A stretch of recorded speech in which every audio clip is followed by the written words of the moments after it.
A beautiful evening to you and welcome to Sport Extraordinary on Atlantic Television Network. My name is Emmanuel Mike. Glad to be here this evening to take you through the happenings in the world of sports.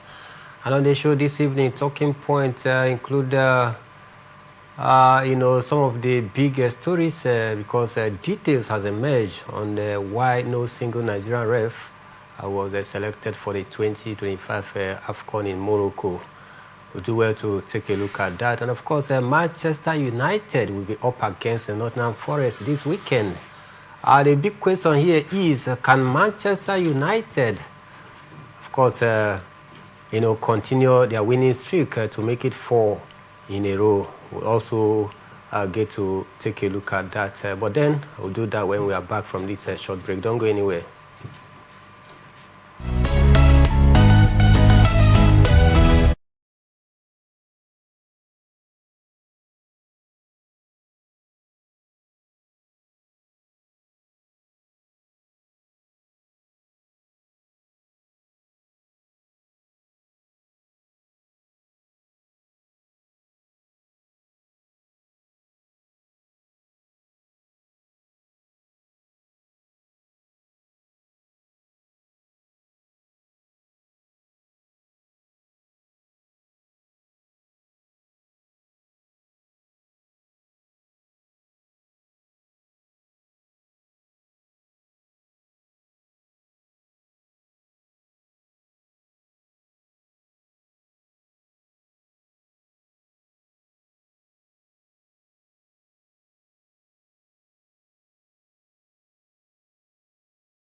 All right, welcome back from that short break. Kingsley is here with me this evening. Kingsley, good evening and welcome to Sport Extraordinary.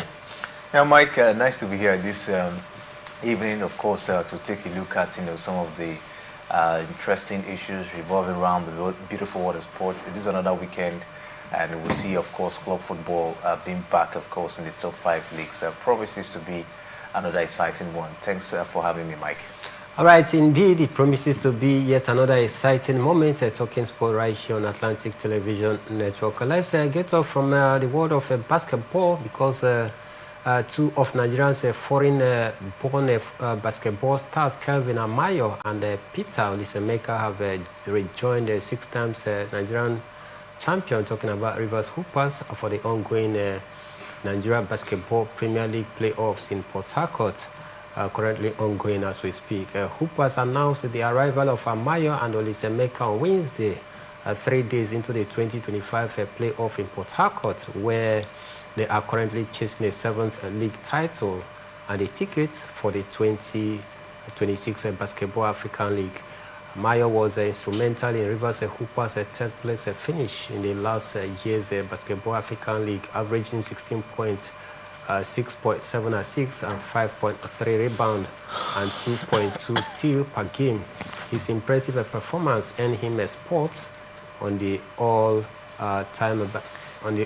basketball second team, and of course BAL all defensive second team in 2014. He also led the Kingsmen to victory in the 2024 Nigeria Basketball Premier League Final 8, securing their place in the BAL. On the other hand, Olisaemeka is also no stranger to Nigerian basketball top flight, having helped the Kingsmen win the 2024 Nigerian Basketball League title and also featuring for Nigerian champion at the Basketball African League in 2024. So Kingsley, yet another addition of regular names. You may want to say very formidable, names in Olisaemeka and of course Amayo. These two, they are foreign based, no doubt, and you think their quality has been able to, of course, help the team, talking about the Rivers Hoopers in their fine run so far? Yes, of course. You want to give it up to them. Take a look at their inclusion. I think it has really helped Rivers Hoopers. Even if you take a look at the previous games, you see that Kevin Amayo, of course, has also really been that impactful for Rivers Hoopers. Even the likes of Olisaemeka as well. These players, they are not new to the team. They've been there before. We'll see them play in the Basketball African League as well, for Rivers Hoopers. So, including them this time around in the league, I think was a good strategy, from Coach Ogo Dowdy, knowing the fact that they really understand the team and they understand the coach as well. I think also they are not new to the Nigerian Basketball League as well. So for me, I think it was a good one, bringing in that level of experience into the team in this particular competition. I think for me it was a really a good one, of course, from the management of Rivers Super. So just look forward to see how far the brilliance of Kevin Amayo and the likes of Olisaemeka will help the team going forward. I think so far so good. It's been an impressive outing for Rivers Hoopers. Played 4 games and 4 games won as well. I think we'll wait to see what comes up against Lagos Legends this evening. So I think the inclusion of Kevin Amayo and Olisaemeka was really, of course, a good idea from Coach Ogo Dowdy and the management of Rivers Hoopers. Good idea from Coach Ogo Dowdy, and of course Rivers Hoopers and management trying to, of course, inject more quality to their ranks. And of course these 2 names has been a familiar name in the hearts of the Rivers Hoopers side last season. They were part and parcel of the players that went for the Basketball African League. Of course, they did, hold their own. They were so very instrumental as well, helping the Rivers Hoopers won their 6th title last season. Now they are back with a squad gunning for the 7th title. As we speak, just like you heard from Kingsley, Rivers Hoopers has won 4 of the games they played so far. Talking about the Super 8, the 5th game is currently ongoing. Kingsley against Lagos Legend as we speak right now. We're just trying to track the result, but then the results are still very sketchy. But then the game is currently ongoing, and these 2 sides haven't lost a game so far. Rivers Hoopers and Lagos Legend, these are the 2 unbeaten sides so far in this tournament. This is going to be a very tough game for both sides. Yeah, it's going to be a cagey one. Looking at the fact that both sides have been very clinical so far in the competition. Lagos Legends haven't lost a game. Rivers Hoopers as well haven't lost a game, even after surviving Bogo City Chief, of course, yesterday. So it's really going to be a very, very cagey encounter, and I think possibly this might, I think the brilliance of maybe both managers or individual brilliance of some of the players in both teams might possibly, of course, decide this one, at the end, of the day. It's very difficult for you to pinpoint or predict where this game, will be won from, or as it stands. So we'll just keep our fingers crossed, and see what comes up. Rivers Hoopers, can they continue their dominance? This is their 5th game. Can they get, of course, their 5th win so far, in the competition? I think that will speak a lot of volume, of course, for them if they have get this one done. For the likes of custom. I think, yes, it's been also been an impressive ride, for them. Can they also get their fifth win? I think a lot at stake, in this particular one. So we'll just see, what comes up at the end of the day. All right, we see what comes at the end of the day, but we can tell you that these two teams are unbeaten so far in this competition, talking about Rivers Hoopers, the Kingsmen as they are popularly called, and of course, not also forgetting Lagos Legends, who are also firing from all cylinders. So promises to be a tougher clash. As we speak, that game is on. Maybe before we leave, we'll do it to track the result if we can and bring it to you this evening. But then, still talking basketball on the show, let's survey some of the results coming in from the NBA, because Charlotte Hornets were beaten at home by Orlando Magic 123 to 107. Milwaukee Bucks also got a better of Golden State Warriors 120 to 110. Oklahoma City Thunder, they indeed thundered against Washington Wizards 127 to 108. It ended. San Antonio Spurs also, were also victor against Miami Heat 107 to 101. It ended in that particular one. So these are some of the results coming in from the NBA yesterday. But then, away from the NBA, let's talk tennis on the show this evening, because I can tell you that British Cameron Norrie was eliminated from the Paris Masters after a straight set loss to Monaco's Valentin Vecchioret 7-6, 6-4 in the third round. Coming off a major win over world number one Carlos Alcaraz, Norris was unable to sustain that momentum, missing key break points and struggling to find consistency throughout the match. Vecchioret's victory books him place in the quarterfinal, where he will now face either Felix Auger-Aliassime and or Daniel Ametia. Elsewhere, Yannick Sinner reached the quarterfinals of every Masters 1000 event this season after defeating Francisco Cerundolo 7-5, 6-1, while Alexander Zverev continued his title defense with a 6-2, 6-4 win over Alejandro Davidovich Fokina.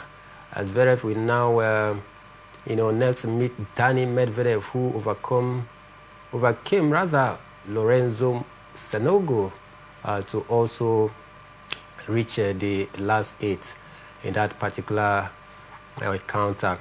Away from tennis world, let's dive straight to, of course, the king of sport, talking about football. Kingsley, Nigeria under-17 women coach, talking about Oluwokere Bankole, has apologized to the fans of Flamingos as they were eliminated by the Italians 4-0.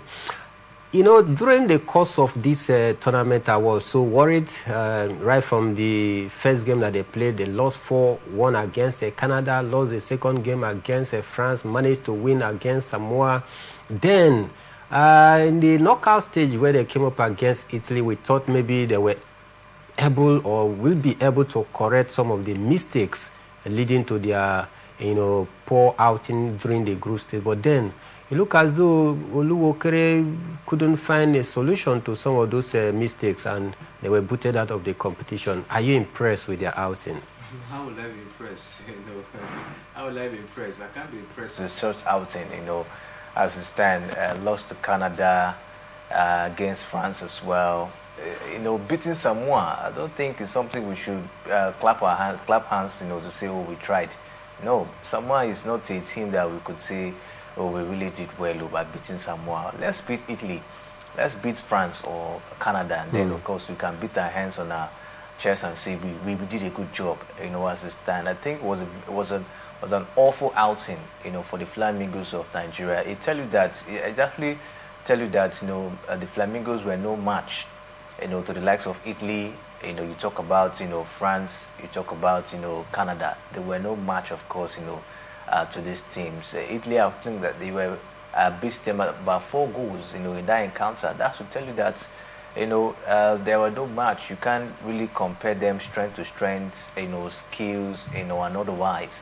They were really, really ahead of them. And that should tell you where Nigeria find itself in terms of age grade football.